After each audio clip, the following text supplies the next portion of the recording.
Hi dears, പുതിയ വിശേഷങ്ങളിലേക്കായി എല്ലാ പേർക്കും സ്വാഗതം. അങ്ങനെ ഋഷിയും ഇസബെല്ലയും കെവിനും എന്താണോ ആഗ്രഹിച്ചത് ആ ഒരൊറ്റ കാര്യം മൂന്നുപേരും നേടിയെടുത്തിരിക്കുന്നു. അതായത് ദേവികയും നന്ദനും തമ്മിൽ എത്രയും വേഗം തന്നെ അകലണം. ഇതിപ്പോൾ ദേവിക തന്നെ ഒരു തീരുമാനത്തിൽ എത്തിയിരിക്കുകയാണ്. അതും ആ ശത്രുക്കൾക്കെല്ലാം അനുകൂലമായിട്ടുള്ള തീരുമാനം. അങ്ങനെ ദേവിക വീട്ടിലെല്ലാവരോടും പറയുന്നുണ്ടല്ലോ, ഇനി മുതൽ നന്ദുവുമൊത്ത് ഒരു ജീവിതം അവൾക്കുണ്ടാവില്ല എന്ന്. അതുകൊണ്ടൊക്കെ തന്നെ നന്ദനും ദേവികയും പിരിഞ്ഞു എന്ന് അവർക്ക് മനസ്സിലായിട്ടും ഭയങ്കരമായിട്ട് സന്തോഷമാവുക. ഋഷിയും ഈ പറയുന്ന ഇസബെല്ലയും കെവിനും ഒരുമിച്ച് കൂടുകയും ചെയ്യുന്നു. ഇതിൻ്റെ പേരിൽ ഒരാഘോഷമാക്കണം. പാപ്പൻ ഇപ്പോൾ തന്നെ എന്നോട് ദേഷ്യമുണ്ട്, ആ ദേഷ്യമെല്ലാം തീർക്കണം. ഞാൻ എന്താണോ ഉദ്ദേശിച്ചത് അത് തന്നെ ഞാൻ നേടിയെടുത്തു എന്ന് അഭിമാനപൂർവ്വം ഞാൻ പാപ്പനോട് പറയും എന്നൊക്കെ ഇങ്ങനെ പറഞ്ഞിട്ട് ഇസബെല്ല ഭയങ്കര സന്തോഷത്തിലാണ്. അരുന്ധതിയും ദേവികയും വീണ്ടും കണ്ടുമുട്ടുന്നു. ദേവികയുടെ എല്ലാ ചരിത്രവും അറിയുന്ന അരുന്ധതിക്ക് ഇക്കാര്യം മനസ്സിലാവാണ്. പക്ഷേ ദേവികയുടെ കുടുംബജീവിതം തകരണം എന്നൊന്നും തന്നെ അരുന്ധതിക്ക് ആഗ്രഹമില്ല. അതിന് കാരണമുണ്ട്. തൻ്റെ മകൻ ഋഷി ഇപ്പോൾ ജീവിതത്തിലേക്ക് തിരിച്ചു വന്നിട്ടുണ്ടെങ്കിൽ അതിന് കാരണക്കാരി ദേവിക മാത്രമാണ്. ദേവികയുടെ സ്ഥാനത്ത് മറ്റേതെങ്കിലും പെൺകുട്ടി ആയിരുന്നെങ്കിൽ ഒരിക്കലും ഋഷിയെ സ്വന്തം അനുജനായിട്ട് കണക്കാക്കില്ലായിരുന്നു. അതിപ്പോൾ മറ്റൊരാളുടെ ജീവിതമല്ലേ, അതെങ്ങനെയായാലും തനിക്കൊരു കുഴപ്പമില്ല എന്നുള്ള മട്ടിൽ കാണാതെ നടന്നേനെ. പക്ഷേ ദേവിക ചെയ്ത കാര്യങ്ങൾ ആദ്യം മുതൽ ഇതുവരെയുള്ളത് അരുന്ധതിയുടെ മനസ്സിലുണ്ട്. അതുകൊണ്ട് തന്നെ തൻ്റെ മകൻ കാരണം ജീവിതം നഷ്ടപ്പെട്ട പെൺകുട്ടിയെ കാണുമ്പോൾ തന്നെ അരുന്ധതിയുടെ കണ്ണ് നിറയുന്നുണ്ട്. പക്ഷേ ദേവിക വളരെ സങ്കടത്തിൽ പറയുന്നുണ്ട്, സോറി മാഡം, ഇതുവരെ ഋഷിയെ കണ്ടെത്താനായില്ല. ഋഷി എവിടെയാണെന്ന് അറിയുകയില്ല. ഈ ഒരു കേസുമായിട്ട് മുന്നോട്ട് പോകണം എന്ന് ഞാൻ ആഗ്രഹിക്കുന്നുമുണ്ട്. ഞാനിപ്പോൾ വളരെ സ്ട്രോങ് ആയിട്ട് തന്നെയാണ് DYSPയോടും പറഞ്ഞിട്ടുള്ളത്. പക്ഷേ എന്തോ അയാളാണെങ്കിൽ കാര്യങ്ങളൊന്നും വേണ്ട ഗൗരവത്തിൽ എടുക്കുന്നതുമില്ല. അത് കേട്ട് അരുന്ധതി പറയുന്നുണ്ട്, മോളെ എന്ത് പറയണം എന്നൊന്നും അറിയില്ല. പക്ഷേ എനിക്ക് ഒറ്റ കാര്യം മാത്രമേ പറയാനുള്ളൂ. ഋഷിയെക്കുറിച്ചുള്ള അന്വേഷണം അത് മോള് ഇവിടെ വെച്ച് അവസാനിപ്പിക്കണം.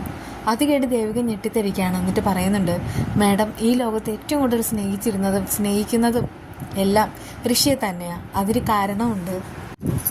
മാഡത്തിന് മകൻ ഋഷി എന്ന് പറഞ്ഞാൽ ജീവനാണ്. പക്ഷേ ഇപ്പോൾ പറയുന്ന ഋഷിയെ കണ്ടുപിടിക്കേണ്ട എന്ന്. അത് കേട്ടിട്ട് അരുന്ധതി പറയുന്നുണ്ട്, മോളെ, എനിക്ക് നിന്നോട് ആദ്യമേ തന്നെ ഒരു സോറി പറയണം. പക്ഷേ എൻ്റെ നിസ്സഹായാവസ്ഥ എന്താണെന്ന്, അതിൻ്റെ കാരണം എന്താണെന്നും നിനക്കറിയാം.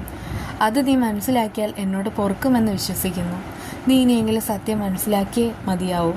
ഇതിപ്പോൾ എല്ലാവരും കൂടെ തെറ്റിദ്ധരിച്ചിരിക്കുക. സത്യം പറഞ്ഞ ഋഷിമോൻ ഇപ്പോഴും ജീവനോടെയുണ്ട്, അതും എൻ്റെ കൺവിട്ടത്. അത് കേട്ട് ദേവിക ആകെ ഞെട്ടിത്തെറിച്ച് നിൽക്കുകയാണ്. എന്നിട്ട് പറയുന്നുണ്ട്, മാഡം എന്തൊക്കെയാണ് പറയണേ, എനിക്കൊന്നും മനസ്സിലാവുന്നില്ല.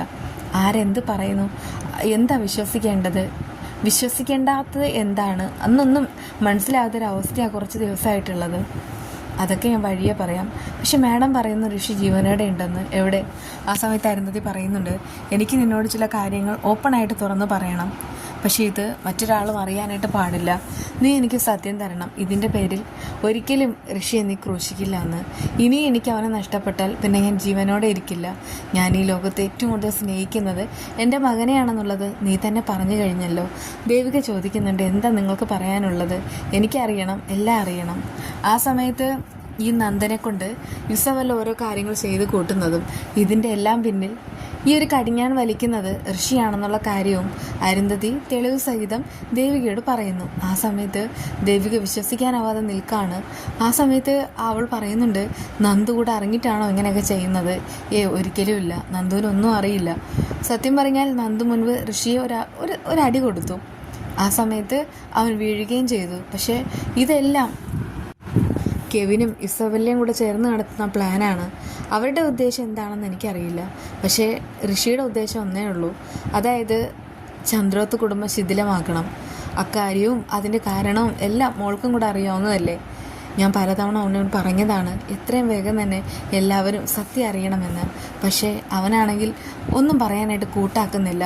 അവൻ ഭ്രാന്തമായ അവസ്ഥയിൽ നടക്കുകയാണ്. അങ്ങനെയുള്ള മകനോട് ഞാൻ എന്താ മോളെ പറയേണ്ടത്? പക്ഷെ നിൻ്റെ ജീവിതം തകരുന്നത് കാണാൻ എനിക്ക് വയ്യ. അതുകൊണ്ട് തന്നെ നീ ചന്ദ്രോത്ത് വീട്ടിലേക്ക് തിരിച്ചു പോകണം. എന്നിട്ട് നീ കാര്യങ്ങളെല്ലാം നന്ദനം പറഞ്ഞ് കൺവിൻസ് ചെയ്യണം. ഞാനാണ് ഇക്കാര്യം പറഞ്ഞതെന്ന് ഒരിക്കലും എൻ്റെ മകൻ അറിയരുത്. അങ്ങനെ എന്തെങ്കിലും സംഭവിച്ചാൽ അവൻ എന്തേലും കടുങ്കൈ കാണിക്കും. അങ്ങനെ ആയാലും നഷ്ടം എനിക്ക് മാത്രമാണ്. ആ സമയത്ത് ദേവികയ്ക്കാണെങ്കിൽ ഇസബെല്ലയുടെ ഉദ്ദേശം മനസ്സിലാവുന്നുണ്ട്. ഇതൊക്കെയാണ് വിശേഷങ്ങൾ. ബാക്കി വിശേഷമായി വീണ്ടും കാണാം.